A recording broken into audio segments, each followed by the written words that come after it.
देश में लोकसभा का चुनाव 7 चरणों में होगा। 19 अप्रैल को पहले चरण का चुनाव होगा। महाराष्ट्र में 5 चरणों में चुनाव होंगे। पहली वोटिंग 19 अप्रैल को होगी। दूसरे चरण का मतदान 26 अप्रैल, तीसरे फेज की वोटिंग 7 मई, जबकि चौथे चरण और 5वें चरण के लिए 13 मई और 20 मई को मतदान होगा। मुंबई की सीटों पर 20 मई को वोटिंग होगी। महाराष्ट्र में 48 लोकसभा सीटें हैं। इनमें से 5 सीटें अनुसूचित जाति के लिए आरक्षित हैं, 4 सीटें एसटी उम्मीदवार के लिए रिजर्व्ड हैं, जबकि 39 सीटें अनरिजर्व्ड हैं। फेज वाइज अगर बात की जाए तो रामटेक, नागपुर, भंडारा गोंदिया, गढ़चिरौली, चिमूर और चंद्रपुर सीटों पर 19 अप्रैल को वोट डाले जाएंगे। वहीं बुल्डाना, अकोला, अमरावती, वर्धा, यवतमाल, वाशिम, हिंगोली, नांदेड़, परभनी यहाँ 26 अप्रैल को चुनाव होगा।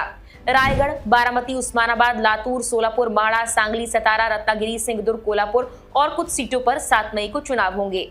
नंदुरबार, जलगांव, रावेर, जालना, औरंगाबाद, मावल, पुणे, शिरूर, अहमदनगर, शिरडी, बीड यहाँ 13 मई को वोटिंग होगी। Dhule, Dindori, Nashik, Palghar, Bhiwandi, Kalyan, Thane, Mumbai North, Mumbai North West, Mumbai North East, Mumbai North Central, Mumbai South यहाँ 20 मई को मतदान होगा।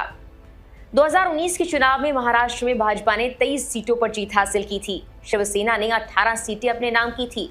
चुनाव के दौरान दोनों पार्टियों का गठबंधन था, लेकिन बाद में वो अलग हो गई। राज्य में लोकसभा की 48 सीटों पर महायुति और महाविकास अघाड़ी यानी एमवीए के बीच मुकाबला होगा। कांग्रेस की अगुवाई वाली एमवीए में शिवसेना, उद्धव बालासाहेब ठाकरे और राष्ट्रवादी कांग्रेस पार्टी शरद पवार गुट शामिल है। 2019 के चुनाव में उद्धव ठाकरे की अगुवाई वाली शिवसेना ने एनडीए में भाजपा के साथ कंधे से कंधा मिलाकर अजीत पवार की अगुवाई वाली एनसीपी और कांग्रेस के खिलाफ लड़ाई लड़ी, लेकिन उसके बाद राजनीतिक हलचल तेज हुई। भाजपा को शिवसेना और एनसीपी अब दोनों का समर्थन मिलने वाला है, जबकि अभी भी दोनों दलों के खिलाफ जा रही हैं, क्योंकि दोनों दल अब 2 अलग-अलग दलों में विभाजित हो गए हैं। शिवसेना उद्धव ठाकरे गुट और शिवसेना एकनाथ शिंदे इनमें विभाजित है, जबकि एनसीपी अजीत पवार और एनसीपी शरद पवार में विभाजित है। जहां नवगठित शिवसेना और एनसीपी एनडीए गठबंधन का हिस्सा होंगी, वहीं दूसरी शिवसेना और एनसीपी इंडिया गठबंधन का हिस्सा होंगी। यानी कि यहां चुनाव दिलचस्प होने वाला है। बता दें कि 543 लोकसभा सीटों के लिए 19 अप्रैल, 26 अप्रैल, 7 मई, 13 मई, 20 मई, 25 मई और 1 जून को मतदान होगा।